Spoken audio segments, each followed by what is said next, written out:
gonna create a new piece, and for that I got this rhino beetle. So, but I have to hydrate it. So that's kind of what I'm trying to do here right now. And I don't know where my thing to cut this is.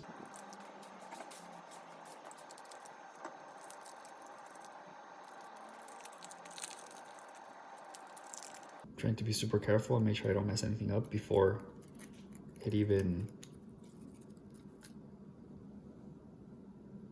I actually start trying to even spread it. So just gonna sit her in there, or it in there.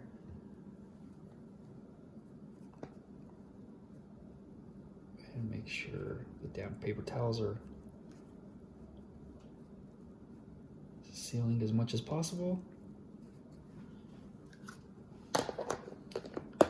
And in she goes for about 4 days. I think that's about how long these bigger specimens take to soften up, or I guess be hydrated. I messed up this frame. I couldn't remember what was wrong with it, but it's not even, and so it has this like tilt. It just goes like that. And so I'm going to try to salvage it and make it into something else for another piece that I'm making. And to do that, what I'm going to do is I'm going to take the area inside of the box, well, of the frame, and just draw that so I know what I have to work with. That's going to be the inside area.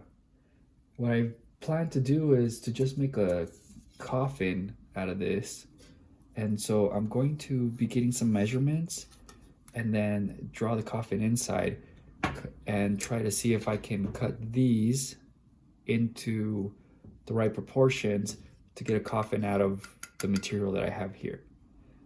I should be able to. The goal is to just get a 5 by, I think this is 5 by 7, so a 5 by 7 size coffin. Okay, so it's all drawn. This is what the inside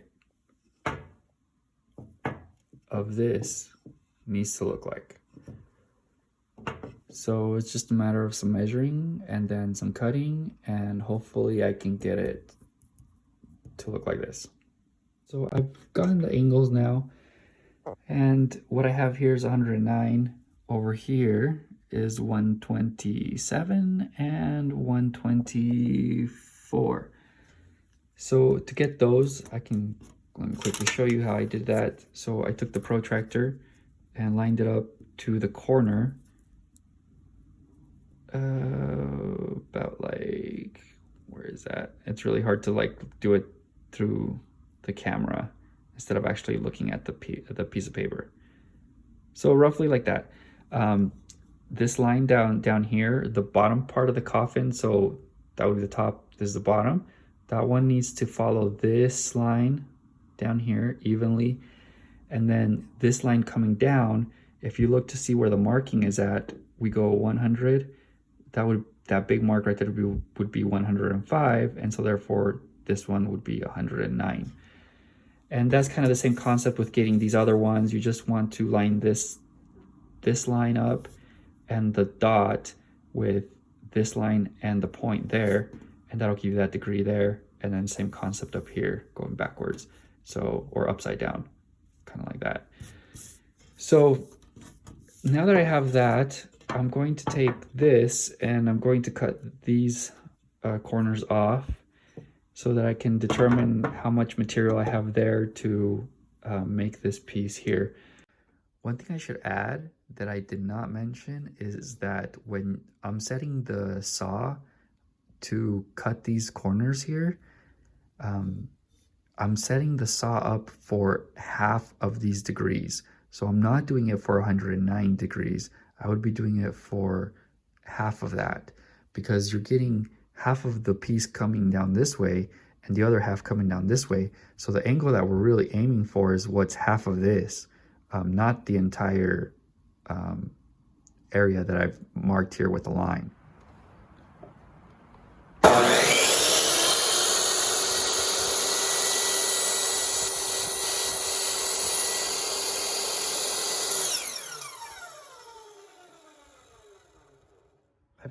cut the picture frame. Those are the little pieces there. And right now what I have is I've drawn this line in the middle of the angles that I got here. I put 55 on one side, 54 on the other. 109 divided by 2 is 54.5, and so I just kind of rounded it to even numbers. But pretending this is the halfway mark, I'm going to kind of show you how I'm going to go about getting the degrees for this cut. So I have this piece of wood with a 90-degree cut on there. We're working on this piece of wood here, and we need to have that cut made like that. So it's halfway on this and then halfway on the piece of wood that's going to be here. So at 90 degrees, let me see if that's it. Okay, so at 90 degrees, we need to make this cut like that. So to get that degree there, what we're gonna do is we're gonna use the protractor, and pretending that the protractor is my saw, 90 degrees is 0. This going this way can go up to, well, 45 on this, but on my saw it can go up to 55. Going this way, it'll be the other direction, and it can go up to 55 also. But we need to get this piece of wood cut this way. So my saw, if it was to be sitting in the same direction where this piece of wood is just straight like that, if it was to come down on a 0 or 90-degree cut, then it would make the cut that we see here. But we need to cut it like this. So we need to move my saw this way. And so to move it that way from 90 degrees, we're gonna go 10, 20, 30, and 5. So I need to put my saw at 35 degrees, so it gives me this cut on this piece of wood. All right, so I'm going to try to quickly explain on my saw. Right now it's a rush hour, so there's a lot of traffic going by, and it's also a little windy, so hopefully you can hear me just fine. But, so right now, my saw is sitting at 0 degrees.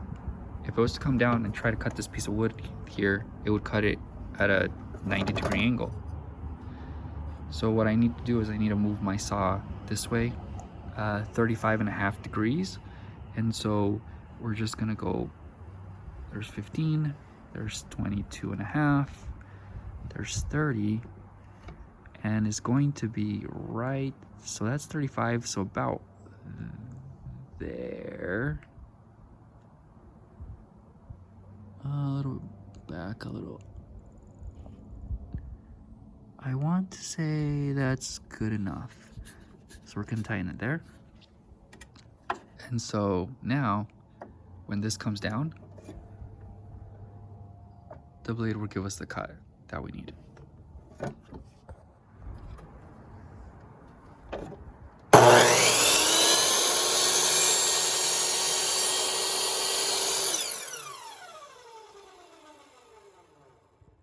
What I'm doing right now is I'm just checking to make sure that the cut that I made actually is right. And so if we look at the piece of wood, if you look this way, I don't know how well you can tell, but that line's coming straight through here.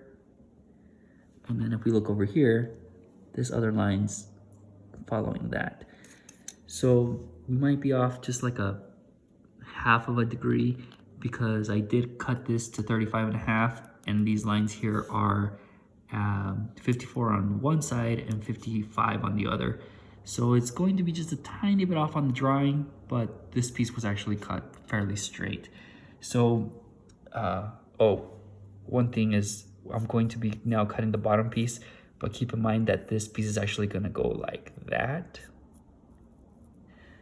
because when we drew the inside of this, it was the inside of the picture frame, not the outside. So the next piece now that I gotta make is the one that goes down here at the bottom, and then we're just gonna keep going around until all the pieces are done.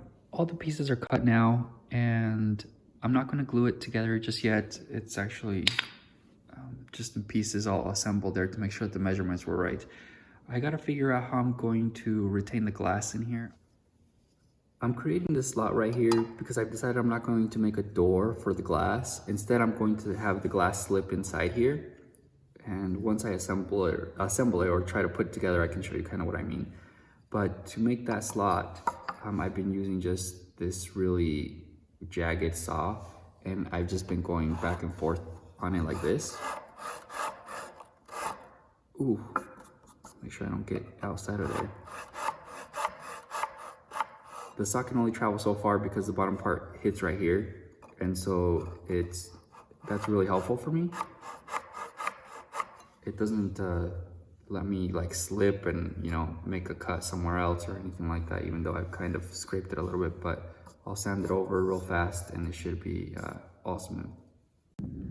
I've made a tiny outline on this because this this darker line out here is what I'm going to be cutting the glass to, so that it can fit inside these grooves here. I have the paper now underneath this piece of glass. This was left over from a different project. So what I'm going to try to do now is I'm going to try to score outside of this dark line that you see here, and then that should give me the coffin shape out of this piece of glass, hopefully. I don't want it to move.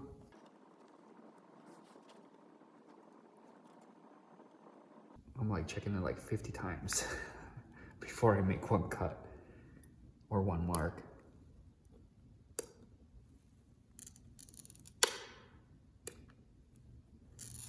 Technically you only want to make one pass with this, but I just made two, so hopefully that doesn't cause issues.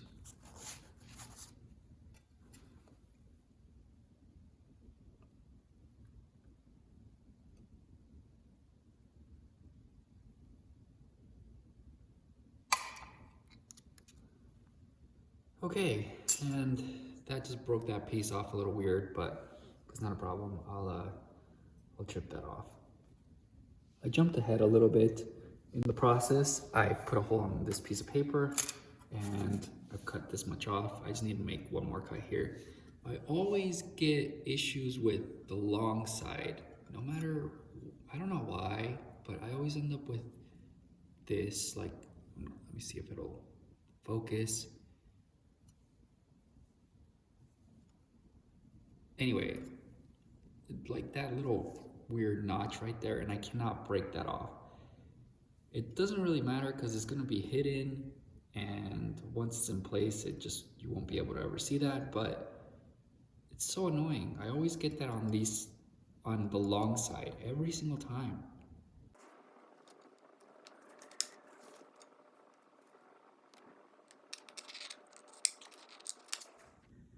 After it being cut, you can kind of see that it's just a little long right here. And so it's not fitting exactly how it's supposed to. And so what I'm going to do is I'm just going to cut the grooves inside the wood down there a little deeper, and that should help it sit in a little bit better.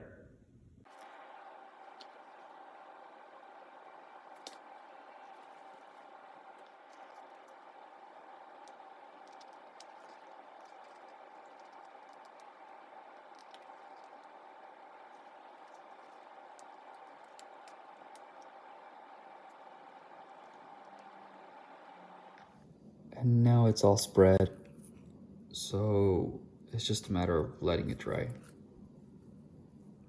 I have the piece all assembled and the glass fitting inside here, and you know, it's all glued now, so there's the back side.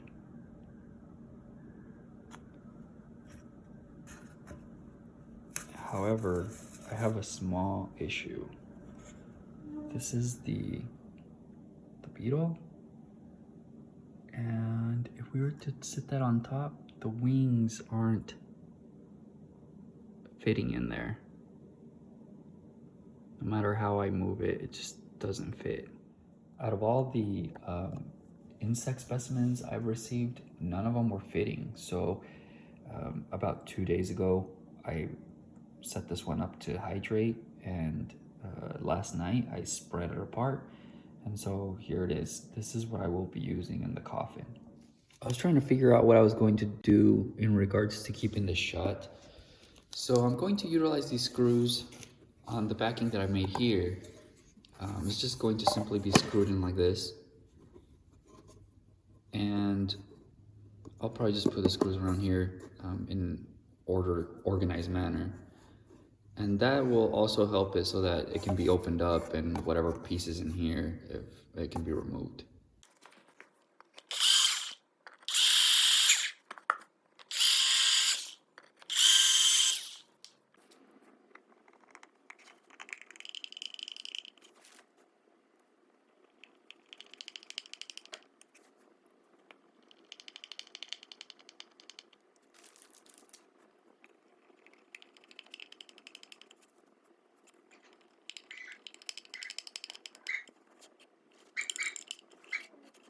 So I've made this, I guess, background for the backing part of the coffin. And then one other thing that I've currently done is I've glued 2 pieces of the glue stick on the bottom side of the insect, because this insect is so long that I'm worried that trying to just get it to balance on one might be too difficult. So currently there's 2 of them. I just have to find the center on this piece and then set it in there, glue it in there, and then assemble the piece back together.